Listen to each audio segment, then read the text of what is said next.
baik, yang terhormat Bapak dosen dan yang saya banggakan sekalian, teman-teman yang masih menyempatkan dirinya untuk selalu mengikuti kegiatan rutin kita, yaitu kuliah daring.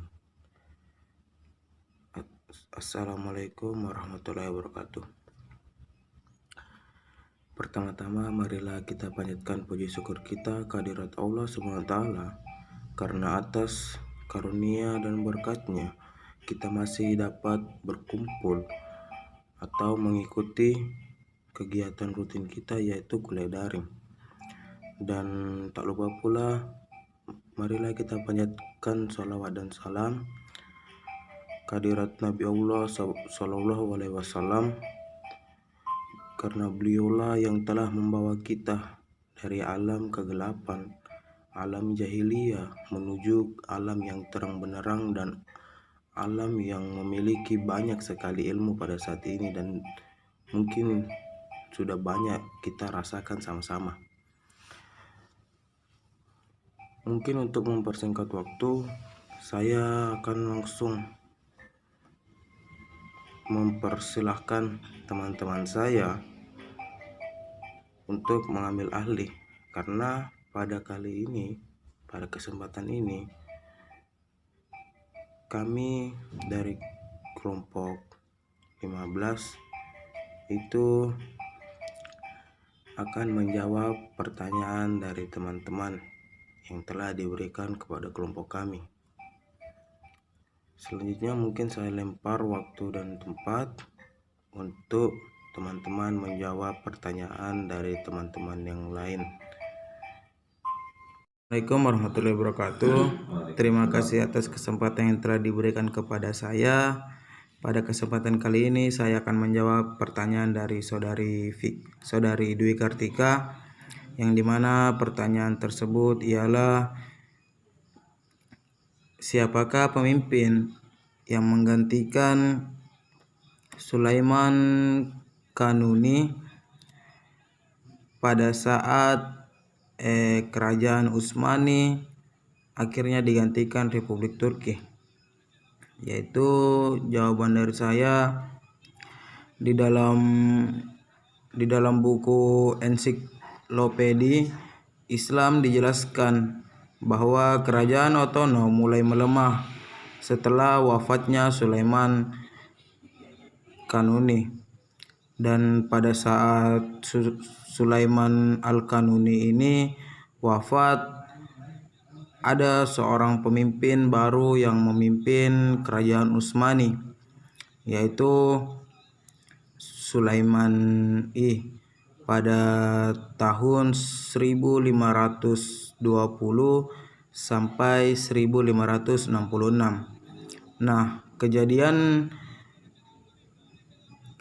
kerajaan Utsmani itu digantikan menjadi Republik Turki itu karena pada saat itu dinasti Utsmani berkuasa lebih dari 6 abad. Wilayah kekuasaannya meliputi sebagian Asia, Afrika, dan Eropa. Puncak kejayaan Utsmani berlangsung pada masa pemerintahan Sulaiman I tahun 1520 sampai 1566. Setelah itu, Utsmani semakin melemah karena pemertakan internal dan kalah perang melawan bangsa Eropa. Dan pada saat itu juga kerajaan Utsmani akhirnya diganti dengan Republik Turki. Dan ketika Sulaiman Al-Kanuni diganti oleh Sulaiman I, banyak sultan yang menggantikan umumnya yang ingin menggantikannya umumnya lemah dan tidak berwibawa.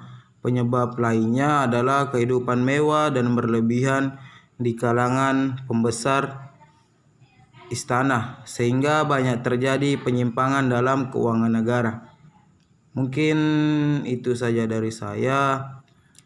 Saya akan menjawab pertanyaan dari saudari Herawati, perwakilan dari kelompok 5. Jawabannya yaitu kontribusi terbesar yaitu saat direbutnya kota Konstantinopel oleh Muhammad Al-Fatih.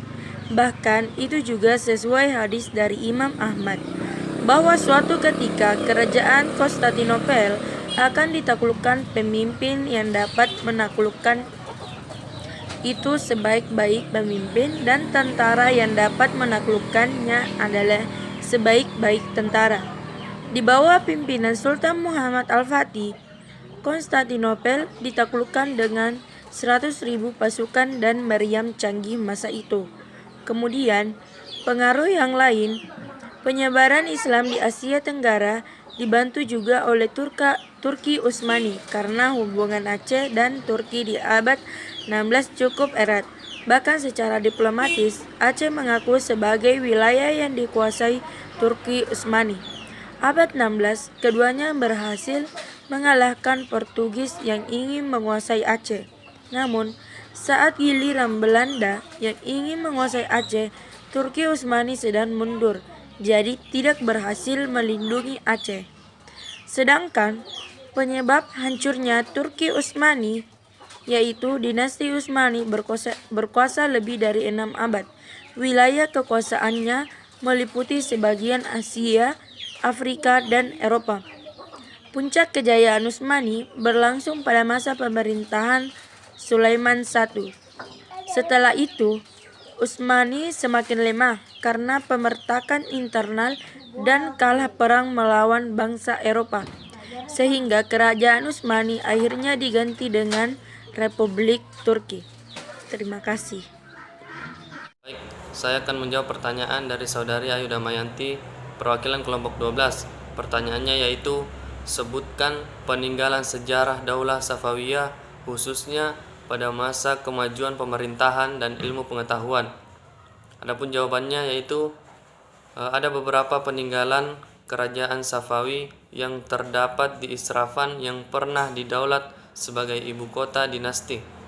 Yang pertama ada Naqsh-e-Jihan Square atau Maidan Imam, dibangun antara 1598 sampai 1629. Maidan Imam merupakan salah satu lapangan terbesar di dunia yang terletak di pusat kota Isfahan, Iran. Area ini juga dikelilingi oleh bangunan dinasti Safawi lainnya seperti Masjid Shah di sisi selatan, Masjid Syekh Lutfalha di sisi timur, Istana Ali Kafu di barat.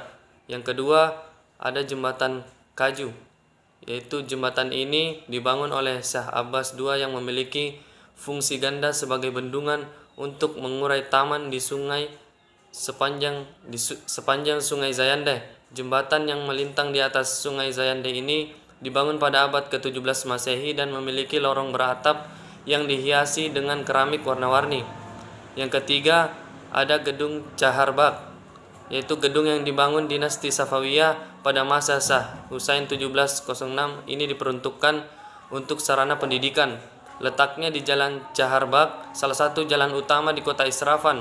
Jika dilihat dari luar, bangunan ini hanya tampak pintu gerbang yang terbuat dari besi dengan tinggi menjulang dan besar. Sementara dinding kubah dan sebagian besar dinding terbuat dari batu bata dan lapisan keramik bermotif bunga dengan dominasi warna biru dan kuning terang. Assalamualaikum warahmatullahi wabarakatuh. Saya akan menjawab pertanyaan dari saudari Syafir Larasati Saram, perwakilan kelompok 10. Apa pengaruh kerajaan Turki Utsmani bagi peradaban Islam dan bagaimana perkembangan ilmu pengetahuan pada masa Turki Utsmani? Setelah Khalifah Abbasiyah di Baghdad runtuh akibat serangan tentara Mongol, kekuatan politik Islam mengalami kemunduran secara drastis. Wilayah kekuasaannya tercabik-cabik dalam beberapa kerajaan kecil yang satu sama lain bahkan saling memerangi. Beberapa peninggalan budaya dan peradaban Islam banyak yang hancur akibat serangan bangsa Mongol itu. Namun, kemalangan tidak terhenti sampai di situ. Timur Leng, bagaimana telah disebut, menghancurkan pusat kekuasaan Islam yang lain. Satu di antara beberapa sejarah peradaban Islam yang cukup menarik untuk bahan kajian ilmiah, yaitu masa pertengahan khususnya pada abad ke-17, karena pada abad tersebut terdapat 3 kerajaan besar, yaitu kerajaan Syafawi di Persia, kerajaan Mughal di India, dan kerajaan Utsmani di Turki. Kerajaan Utsmani di samping yang pertama berdiri, juga yang terbesar dan paling lama bertahan dibanding dua kerajaan lainnya. Kemudian ilmu pengetahuan pada masa Turki Utsmani juga tidaklah begitu menonjol sebab terbayangi oleh bidang kemiliteran yang sangat kuat, tapi jika dilihat ilmu seni arsitekturnya maka terlihat sangat indah seperti bangunan masjid yang dihiasi kaligrafi. Baik, mungkin itu saja jawaban dari kelompok kami, dan kami harap jawaban yang kami berikan itu sesuai dengan apa yang teman-teman pertanyakan. Dan kalaupun ada salah dari jawaban kami mohon maaf yang sebesar-besarnya, karena kita adalah manusia yang tidak luput dari